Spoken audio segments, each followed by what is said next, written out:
Live from Santa Barbara, welcome to Compassionate Connection. I am your hostess, Gigi Amore. The purpose of our show is to share with you how to connect compassionately within ourselves and with others. When we choose to learn to communicate effectively, we can transform and enrich our lives and relationships. So I just would like you to suggest to you that with these tools, you really could make your life way more wonderful and also contribute to others as well. Now tonight, I'm really excited. We have a very special guest with us. And Susan, welcome back. Thank you. Can't wait to do the show, and I'm always so thrilled to be here. Oh, and we love the knowledge that you share with us about these skills and even beyond for our full development in life. I know I'm on that journey. I'm not where I used to be, but I'm on my way. And we're all on the journey. There you go. Every one of us, right? That's very true. I mean, we hope they are. Oh. We want you to be. We encourage you to be, because we are. Oh, I stay conscious of it, believe me.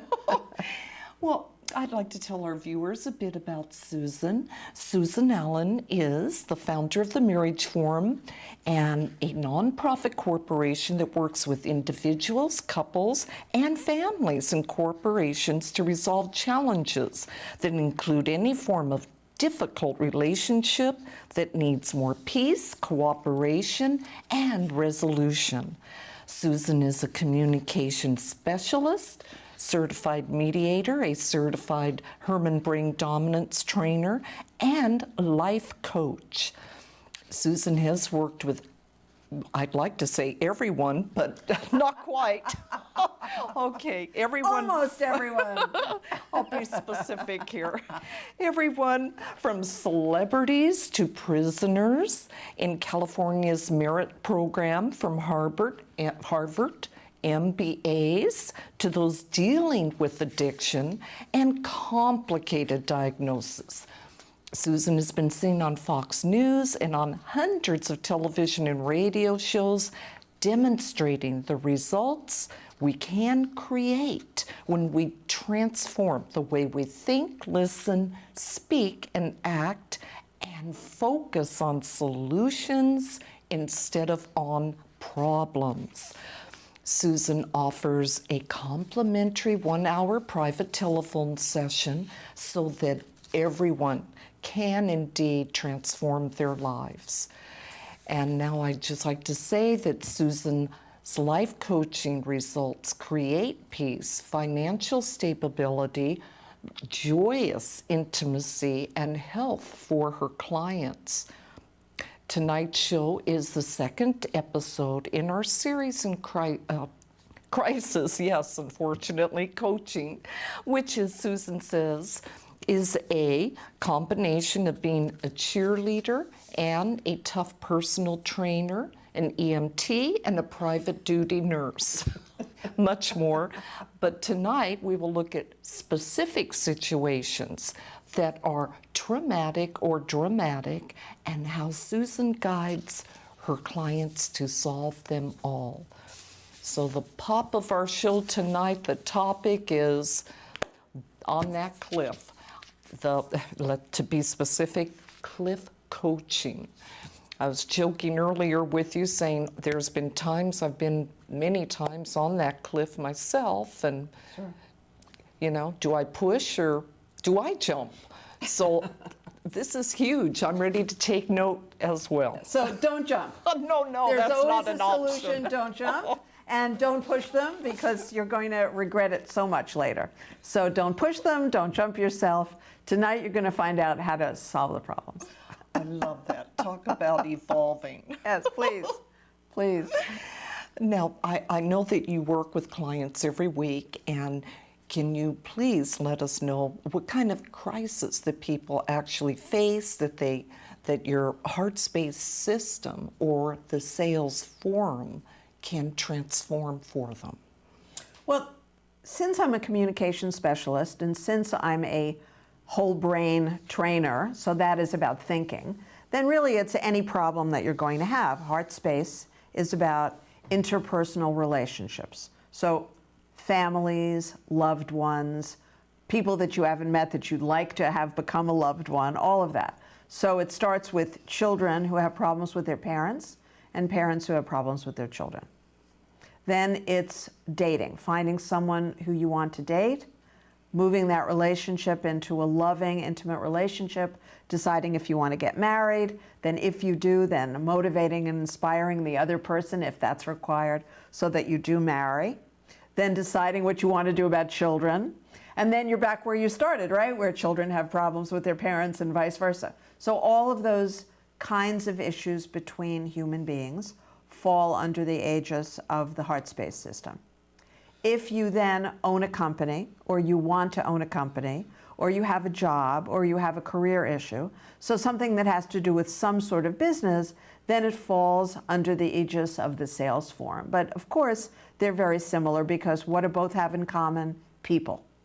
So where you have people, you need to be able to use your whole brain function and to develop if it needed, and you need to be able to motivate and inspire everybody. That's the common denominator. Oh, thank you so much, Susan. Boy, that's a lot to take in, but there we go. There's an answer for everything and a solution. That's right. Now, would you please explain with us why some of us have crises that focus on financial or health or relationship issues? Sure. Well, we have inherited our brain. So you inherited from your parents and your grandparents. So Fred, if you would just show the whole brain model, thank you so much. Now, if you keep the little version of that up on the screen for a few minutes, then people can understand thank you. And so you've inherited your brain. So if you don't have enough upper left brain function, that's the blue area, you're going to have challenges with earning money, knowing how to invest money, knowing what to do with money. If you don't have enough of the lower left brain, the green quadrant, you're not going to save enough money, or you're not going to save it wisely, or you're not going to plan in your career enough so that you bring the money in before you need it. You know, it's no fun bringing in money after you need it, right? The only time that life is really fun and easy is when you bring the money in before you need it, or just as you need it, correct? Okay, so that's the component that's heredity. The same thing is true with health.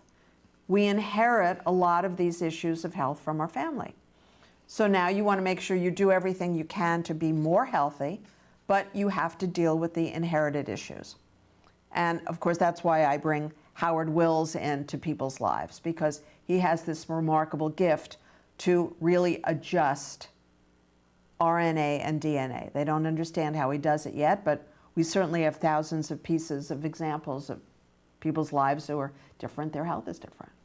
If it comes to relationships and communication, that's the good part. That's where you can make the difference, and that's where I am the most involved, because I'm teaching people how to do new and different things, have new and different skills, and in relationships, the sky's the limit. If you know nothing, you're going to have problems in your relationship. If you learn a lot, you're going to have great relationships.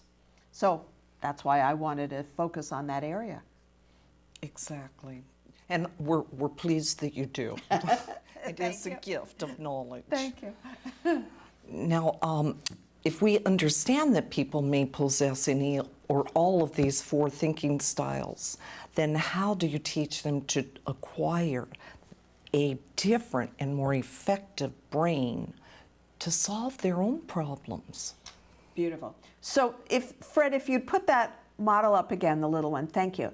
And when you're learning anything, the model of learning is very simple. If I'm your teacher, let's say, right? I do it and you watch me. Then we do it together. Then you do it and I watch you do it. Then you do it on your own. That's learning. Learning is no more complicated than that. So if I'm teaching someone how to make logical, practical decisions, I am going to speak about making a logical, practical decision. Then I will engage my client in a conversation about logical, practical decisions. Then I will listen to them talk to me about how they think they might be able to do it, and I'll make whatever adjustments I believe are necessary based on my logical analysis skills. And then ultimately they'll go off for the rest of the week or 3 days, and they'll do it on their own. And then they can always call me in between sessions, and so they'll call me and we'll check up and I'll do whatever adjusting I need. So that's just a financial example.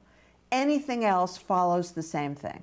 If I'm working with someone who has a problem in a relationship, I'm helping them craft a communication piece, whether it's an oral conversation, whether it's a written email, whether it's a letter. I'm showing them, which is then me doing it, how it would logically work to have a different kind of relationship, how you motivate somebody to have a different relationship. Then little by little, I teach them these communication skills, oral or written, and eventually they're able to do it on their own, and that's the way it goes. There you go. Then they're on the road. Yes, exactly. So anything I teach, it's in these 4 different parts. Exactly. Boy, a lot of information there, but we'll move forward now. Since each successful relationship is indeed, of course, a bit different, can you offer an example of someone in a relationship crisis who learned to solve their problems with your Heartspace system?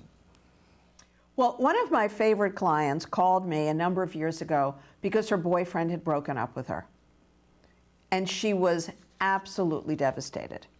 And she was willing to change her behaviors to have a great relationship with him. She wasn't expecting him to change, which would be nonsense.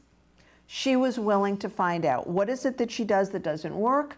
What does she need to do differently? How would it look? How would it sound? And so we worked together for quite some time. And in a very short while, he reconnected with her. And he really loved the way she was communicating now. Very sweet, very compassionate, very cooperative, which was different for her.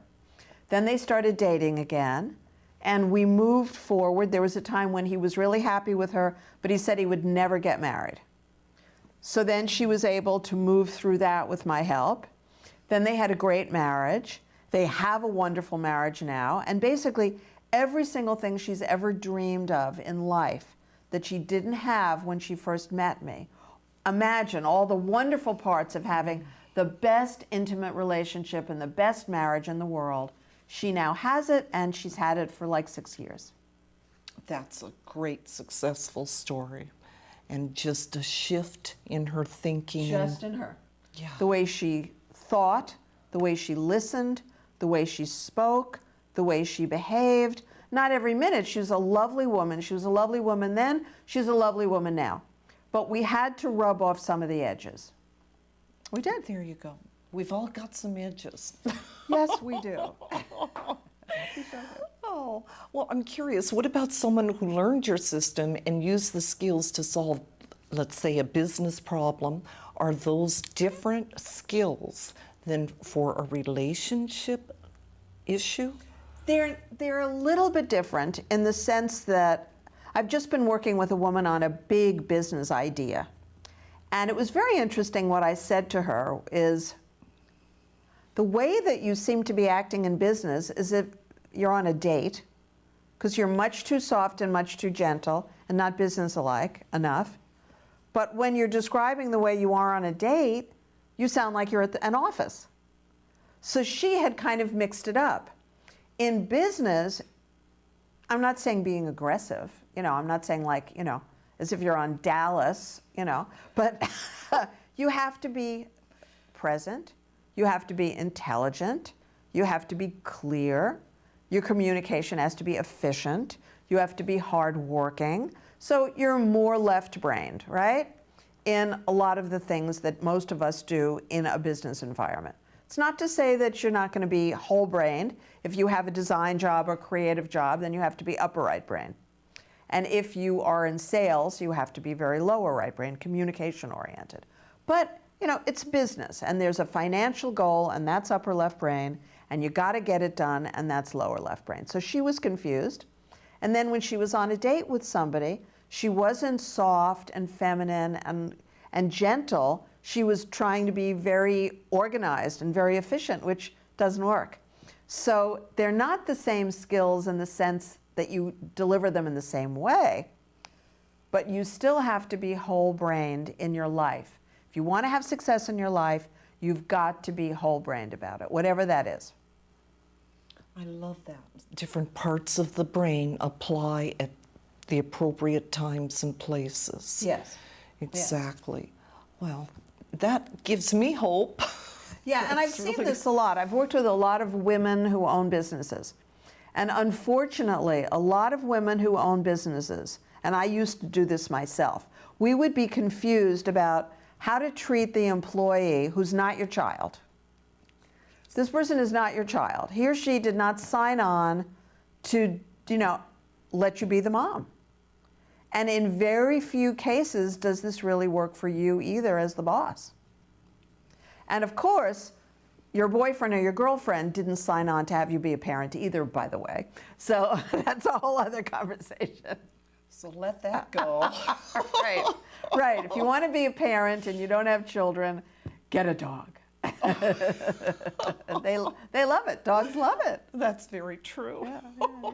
They'll be whatever you want them to be Absolutely. at any point in time, right? Day in, day out, you can be a mom, a good mom or dad. Oh my. Thank you. That gives us clarity. Now, what about a true crisis when the axe is actually about to fall? What must we learn how to deal with this? Yeah, well, you cannot kid around. So it's very, very interesting. I had a client a number of years ago who was $126,000 in debt. He was very, very serious. He purchased a 12-part coaching package.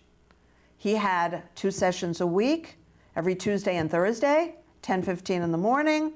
We worked like dogs, and he started to turn his whole company around. And by the time he had his 12th session, he had received $126,000. It was already in the bank. And on top of it, he would get a lot of the checks delivered by FedEx when we were in session. So there was real confirmation that the results he was getting were not because of something else he was doing in his life, but about 4 or 5 of these checks came during his 12 sessions. That's a lot. I mean, that's really a lot. Some of the checks came a day early during our session. Some of the checks came a day late during our session. So it was really bizarre. Now, fast forward a number of years, he told me he had a crisis, and he told me that he wanted to purchase some sessions. I said, great. The first thing I noticed is he wasn't willing to commit to 12 sessions. Now, if somebody's in a crisis, they need 12 hours of training and practice, for sure. I mean, these are skills, but I'm not a wizard. I'm not God. So that was the first thing I noticed. Then the second thing is he wanted to tell me what he wanted, down to the tone of voice I should use and exactly how I should discuss it with him. And it was like micromanaging that doesn't even work, I mean, I am who I am, and, if this is the kind of results you want, then by all means, please call. And if this is not what you're looking for, then there are other people, So he starts, session 1, he starts arguing with me. That's how he begins. And I said to him, I understand you're in a financial crisis and you're very, very worried and you need to earn some money right now. And I can hear that you're very, very angry that doing the things that you know how to do have not allowed you to bring the money that you need into your life fast enough. And that you feel very confused because you have so much talent, you've done great work for people, some of the biggest companies, and you're really confused because you're not getting the referrals you want and you're not getting the support and appreciation that you really desire. So have I understood? He said, yes, you have. And then I said, great, so this is the way I see us working for the next 12 sessions. We're going to work on the tone of your voice, which I hear has kind of backtracked to the old tone of voice you used to use. Then I want to make sure you go back to empathizing with your listener, so making it all about your listener when you start speaking, because I hear that you've backtracked into talking about yourself and only yourself and your needs, and on and on and on. And he said, I don't want to do this. I said, I'm sorry? I was like, did I hear that correct? He said, I don't want to do this. I don't want to learn. I don't want to do something different. I know, it's like shocking. I don't want to learn. I don't want to do something different. I don't want to do something new. Yes, I know that you got me out of a very hot spot before, a very scary place. I just want to do what I do, and I just want to be myself. I said, okay, I hear you. I hear you. Well, you know where I am if you need me. Because, you can only offer things to people.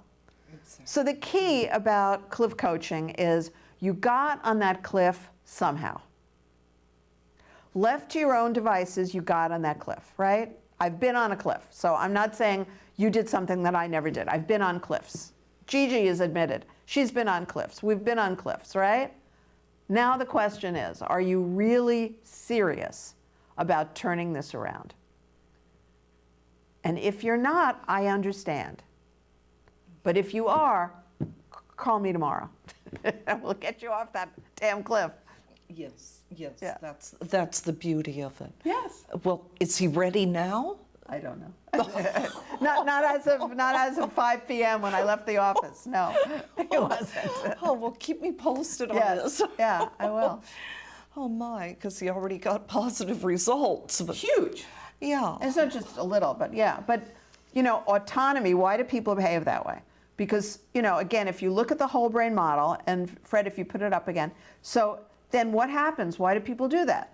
Because the upper right is overriding the rest of the brain. The upper right, freedom, autonomy, doing what I want to do when I want to do it, my way or the highway. Not the positive upper right brain. The positive upper right brain is this guy's visionary creativity, which allows him to have done such great work, some major corporations, in their advertising and visual promotions. So he's a very visual, talented, creative guy.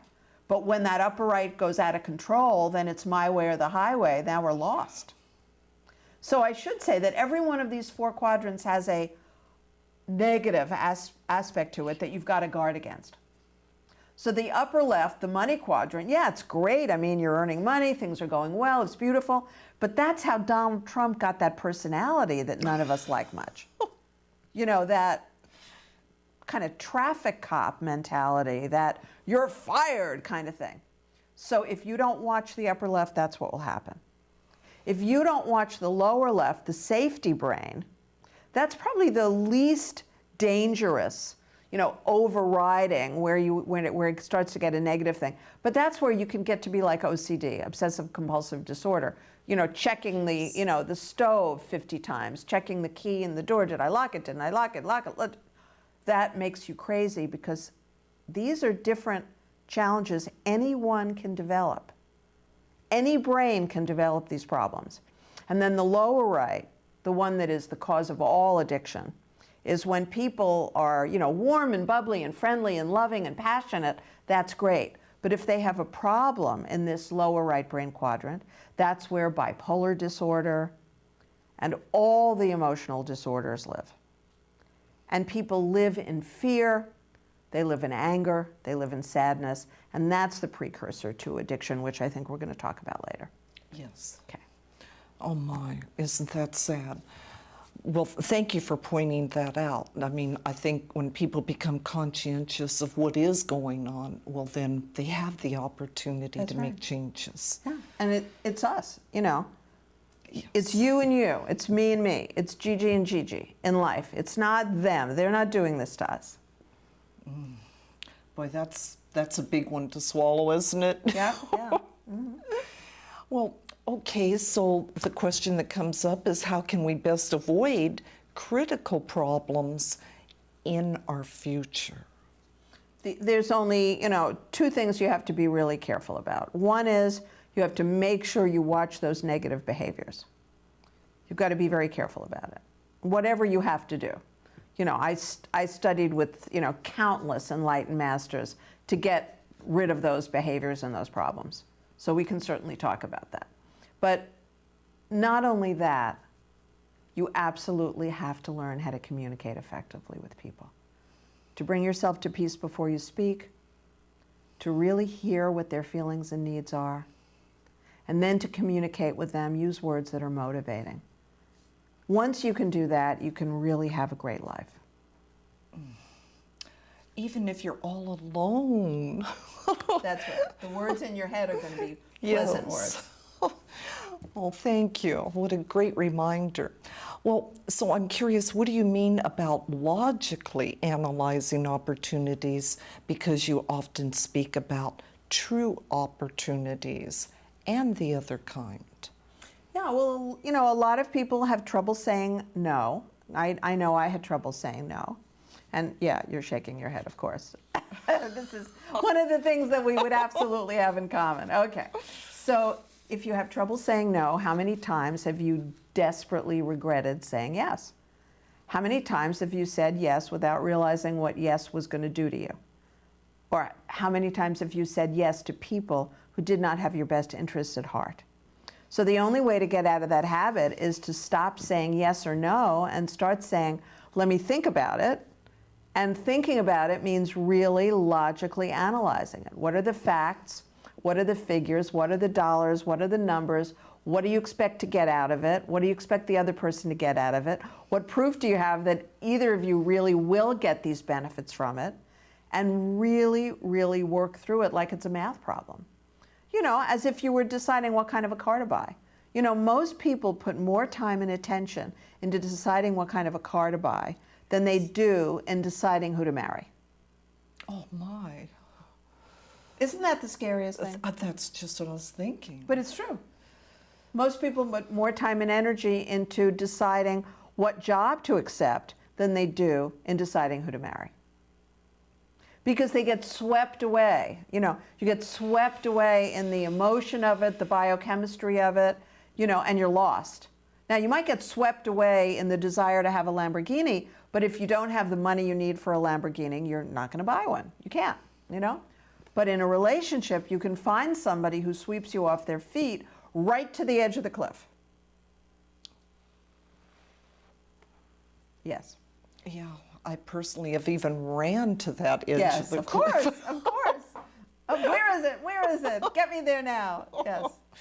Oh my. Okay, that's another show. If someone realizes that they may lose their relationship and they're on really thin ice, what would you suggest they do? There's only one thing to do.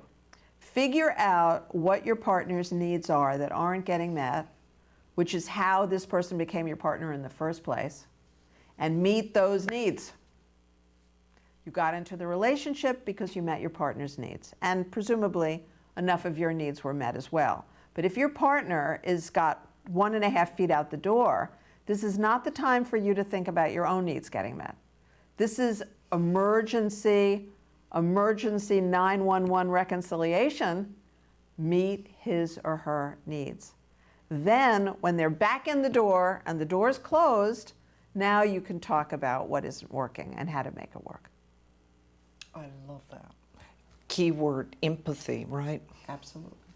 Now, can you give us an example of a client who learned the Heartspace system and then created reconciliation? Yeah, I have a number of clients who have learned it, create reconciliation, and then, in the fullness of time, 7, 8, 9 years, 10 years, 12 years, 14 years have gone by. You know that they're going to get triggered again, or their partner is going to get triggered again. And the real trick is not creating the first reconciliation, but being able to do it again and again and again. And this is particularly important where a man has had a mistress or a longtime girlfriend, and his wife was very upset and wanted to make sure that ended. And so I trained these women how to create a real, what I call a tantric lock, a level of intimacy with their husband, so that there was no reason for the mistress anymore. So the mistress disappeared. But the women, the wives had to really work at this. So Whenever they would get triggered, they would bring themselves back to peace. They would reconnect with their husband. They'd make sure the relationship was back where it needed to be, joyous and loving. And that's the real triumph. I love that. A lot of passion there. Now, when someone realizes that they are in a dangerous relationship, what is the first thing people need to do, of course, after they call you for a free session? Thank you. So beautiful. The first thing that I would advise anybody to do in a dangerous situation is, obviously, what I would tell them is, are we talking about physically dangerous? Are we talking about financially dangerous? Are we talking about psychologically dangerous? So if it's a physically dangerous relationship, you know, you want to get yourself, your child, and any pets out of the house. But sweetly say, you know, I'm just going to visit my sister for the weekend. I'm just going to visit my mom for a couple of days. My mom really needs some help. Don't confront a dangerous partner. And then you've got to speak to me. You've got to speak to a divorce attorney. You've got to speak to a CPA specializing in divorce. You've got to find exactly what your financial scenario is. With me, you're going to find out what is the thing that is triggering your partner, because even if you're right and he's crazy, and I'm not saying that that's not often the case, certainly it can be. So even if you're right and he's crazy, even if you're right and she's crazy, that doesn't solve anything. You've got to find a way to simply, quietly, calmly get away from this person, and you have to make sure your children and your pets are safe as well as you, and that there's money that's going to pay for your life. So it is not just about, I'm calling the cops, because that may be helpful. But please remember that a restraining order is only a piece of paper, and a piece of paper is not going to protect you from a dangerous person or from weapons. So there's much more to protecting yourself than you may realize. I'll explain it all. There's a lot to that. Thank you, Susan. Can you describe what's possible when, let's say, the divorce form collaborative model, or what happens if they don't use that, when they do or they don't? Okay. Well, the divorce forum collaborative model is a mediation category that I created, where you have a mediator and two clients sitting in the same room, and whatever attorneys they've chosen to consult with are not in the room with you. You've had your consultations before the mediation, after, and you don't waste your time with everybody fighting. You don't have to have 7 people in the same room and pay that kind of crazy money. You know, most people don't need to have attorneys consulting with them every 5 minutes, because divorce is usually just a simple financial issue. And in the divorce forum collaborative model, you will have already consulted with a CPA specializing in divorce, who will already have run the numbers for you. You'll already know what is the logical legal outcome in your state, and you will already have the opportunity to consult with attorneys if you need to. So it saves a lot of time and it saves a lot of money. Very practical. Now, when someone has a career crisis, if they're about to lose their job, what would you suggest they do? Well, that's very much like if you're on the verge of a divorce. If your boss is as angry as the partner we just talked about, what do you have to do? Emergency, meet more of your boss's needs. Immediately, empathetically communicate with your boss, expressing deep regret. Get clarity from your boss about exactly what his or her needs are and exactly what you need to do to meet more of those needs, and immediately go into hyperdrive and meet those needs. You can always think about getting a job down the road. You can always think about communicating with your boss and getting a better deal down the road, but not when somebody's ready to, bring down the axe. Exactly. Well, I really appreciate hearing Bernard reminding us that love is everywhere. If we have it in our hearts, we can even see it in vehicles. We can even reach out with words that are encouraging, inspiring to people along our way, and just have them be reminded, wake them up that, there is that special heart connection regardless of all the distractions. Thank you, Bernard. That helps me. I'm just chilled hearing Bernard's voice. He's so loving. He's the real deal. Well, now we have a lot of questions to explore with Susan, and so we can be in that state of bliss more frequently. Wouldn't that be awesome? Now, my question for you, Susan, if someone recognizes, let's say, an addiction for perhaps themselves or for a loved one, what is the strategy that you have developed? The most interesting thing lately that I've discovered is that addiction shows up in families where two things are present. One is that there's one parent who's harsh and aggressive in their judging and their communicating with their family. And the other thing that I've observed is that the other family, the other partner, the other parent, is very passive. I have seen this again and again and again and again and again. I can't think of a family where there's addiction where these two things aren't present. So that's huge. That's a huge thing to really be aware of. So if you're the passive parent, you need to learn how to speak up in a peaceful way. You don't want to get into fights. And if you're the aggressive, harsh communicating parent, you certainly don't want to keep that up if you begin to really understand the cost of a child who could develop an addiction or even die. You certainly don't want to communicate the way that you've been communicating and continuing it if you realize that's the cost. Thank you. That's a huge awareness, and it's not just a coincidence, so people can really think about what role they play. I've seen it again and again and again and again and again and again.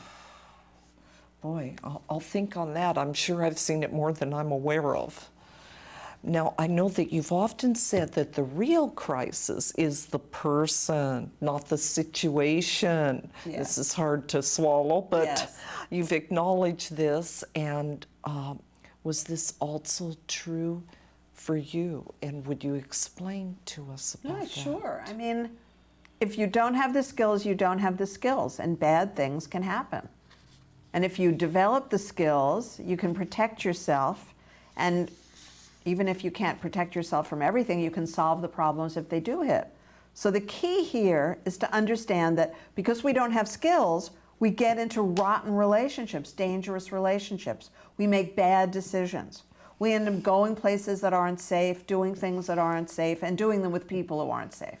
And you know that's true, right? Yes. And it happens again and again throughout your life until you wake up and you say, I can't live like this anymore. I've got to make a change. And please call me. On that day, please call me. We've all had those moments for sure. Need to get on the phone. Now, I know that so many of your close friends, unfortunately, have passed away in the last 7 years. And I wondered if you would give us an example of the healing strategies that they might have chosen to transform their health. Yeah, these dear friends of mine, who were all my close friends before I became the peaceful person sitting in front of you today, so I've known them for a long time, they all had one thing in common. They lived in a lot of inner chaos, a lot of inner and outer drama. And as much as I could beg them, they weren't my clients, they were my friends. So it's a different dynamic, it's a different relationship, and I didn't have the same kind of power with a close old friend. And I watched them again and again and again, making dangerous decisions, to be with dangerous people, or to stay with dangerous people, and to do dangerous things in those relationships until they got ill. Then they were treated for some sort of cancer, most of them. Then they went into some very short-term remission, but they didn't change their life. Either they didn't get rid of the drama, or they didn't stop smoking, or they didn't stop drinking, or whatever crazy thing they were doing that they thought somehow they were immune.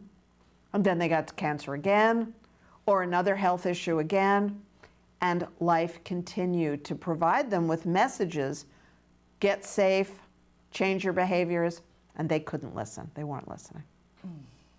Very sad. But another reality.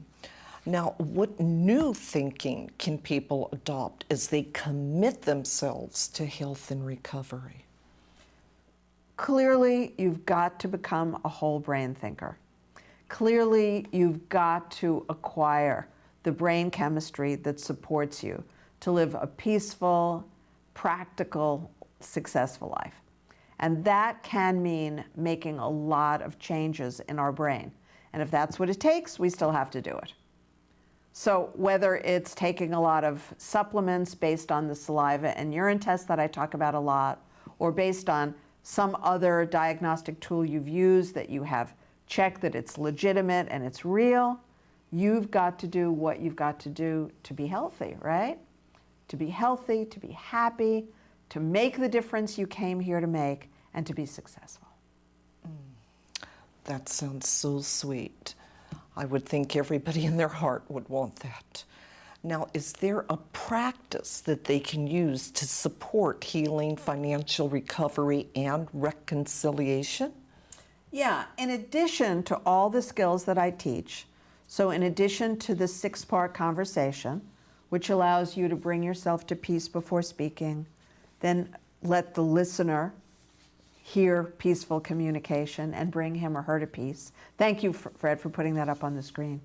And then you motivate and inspire them, part 3, self-expression, but it's a motivating, inspiring form of communication.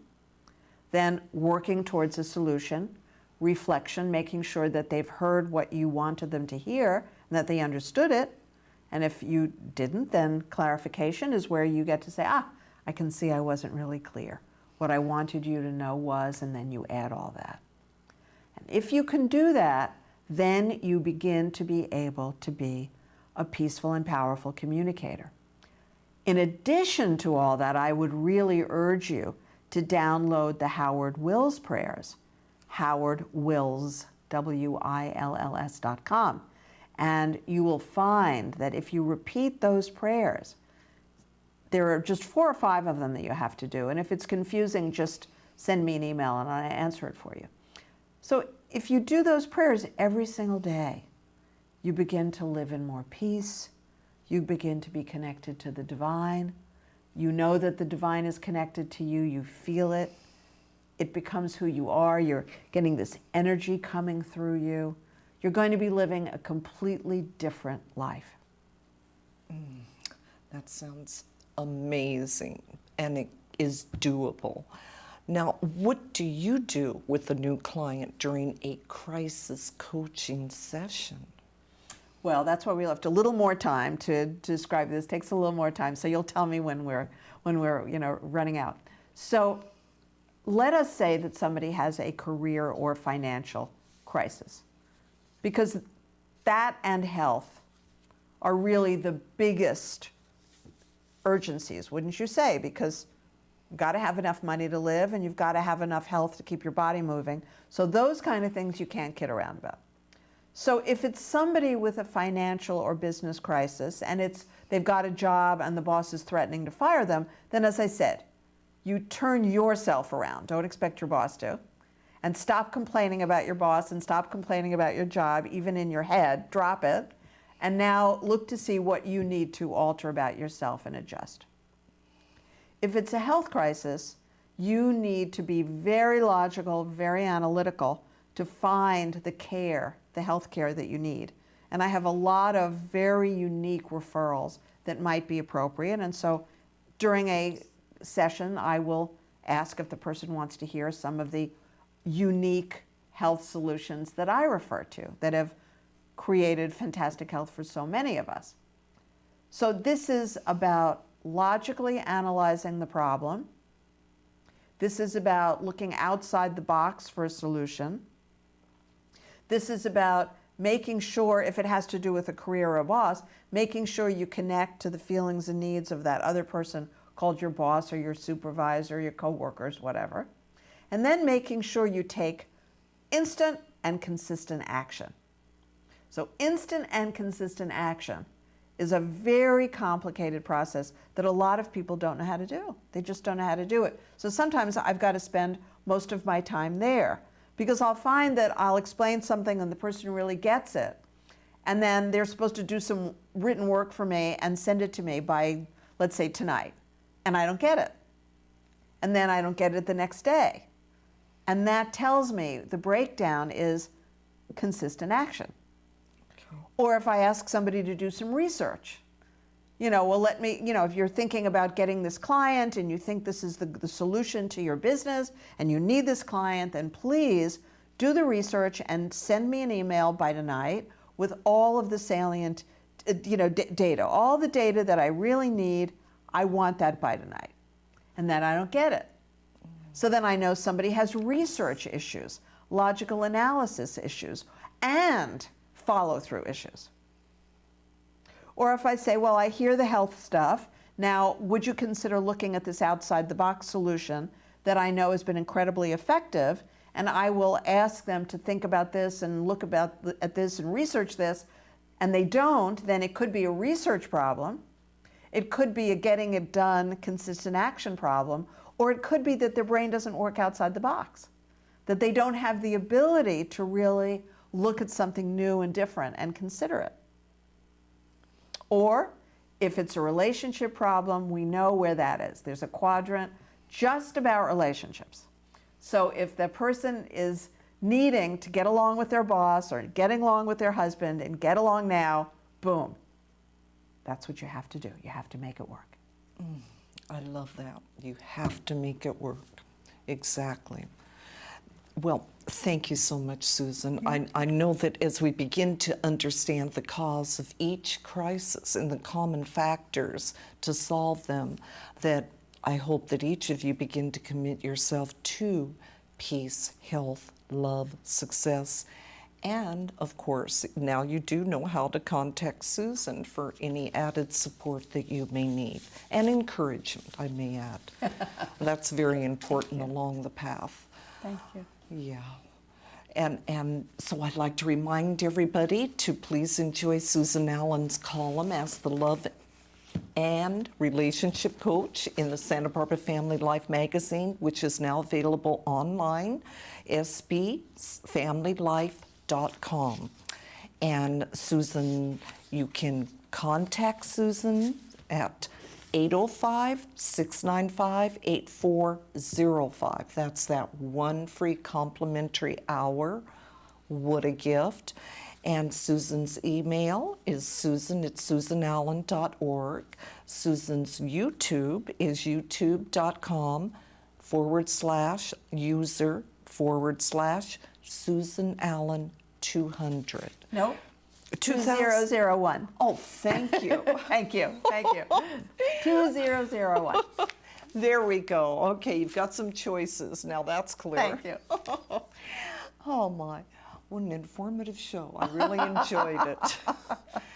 Now the Compassionate Connection show itself is going strong. We're going into our 9th year. I think we're just a couple months away, and I am just so thankful and grateful that so many of you have spoken and shared your appreciation of the show and the wonderful guests, their knowledge, or even entertainment that you've enjoyed.